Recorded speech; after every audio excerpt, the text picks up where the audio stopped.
Well, my name is Teresa Peterson. I am a member of a community-based fishing family here in Kodiak. We've been here almost 30 years now. I've raised 3 kids in the community, all 3 of them commercial fish. And we have a 42-foot fishing boat, and we fish virtually any fishery that we have access to: tanner crab, cod, a little bit of halibut, and salmon.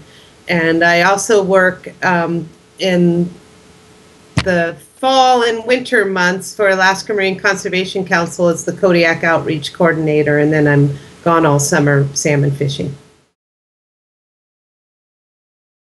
We were bringing forward yet another catch share program without any understanding or any mechanisms to mitigate the impacts on communities within those programs. That we'd implemented a number of catch share programs. We've found that the lease rates are an issue, and that the capital flight that comes with that, and the ability to own access to the resource without living in the community, that there were consolidation measures that were not strong enough, that were resulting in fleet consolidation.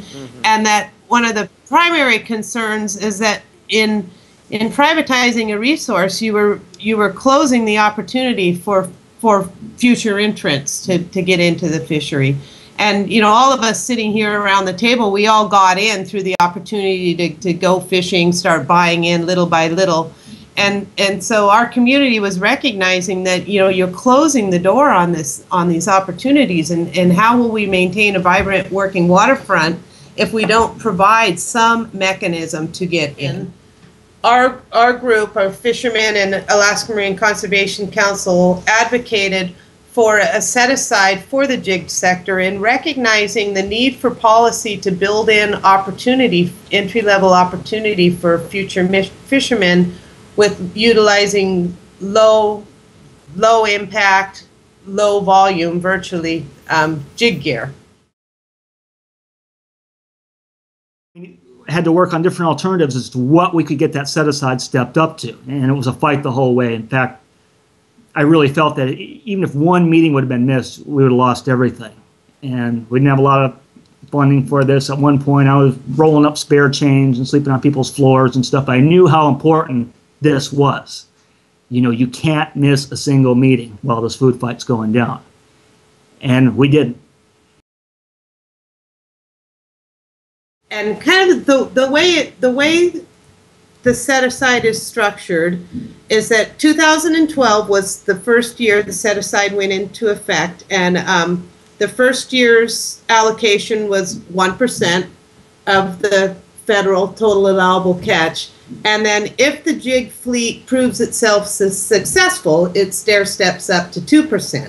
So this year, 2013, we have 2% of the federal TAC, and if that's caught, it'll stair-step up to 3% next year, and then by 2017, it will be capped at 6% of the total allowable catch. So it's set up with room to grow only if it's shown that the fleet is actually utilizing this set aside.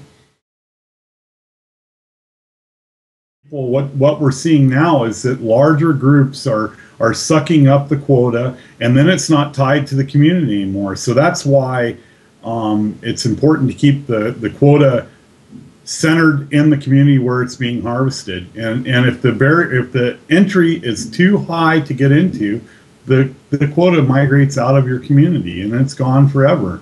And we've seen that in lots of programs around the world. So we're trying to, you know, one of the things that I think we're thinking about in the Gulf is how to have limited duration quotas. So they have to come up. You review them on a 5-year, 7-year, 10-year, however you want to do it. And if you're not achieving the goals, then you can tweak them. And if you keep it if you keep it from becoming a commodity right, and you just give the fishermen the tools to access the fish so they can slow it down, increase the value, that's what you want to do. But once you create the commodity right, you see this race for commodities, and then it becomes a stock market, and then it out-migrates, it leaves your community. So I would like to see it very limited duration, reviewed all the time, We're trying to figure out how to incorporate our communities into that process of review, so you don't have to take care of every little nuance of the program, but you have the ability to mitigate them by interaction from the people in the communities.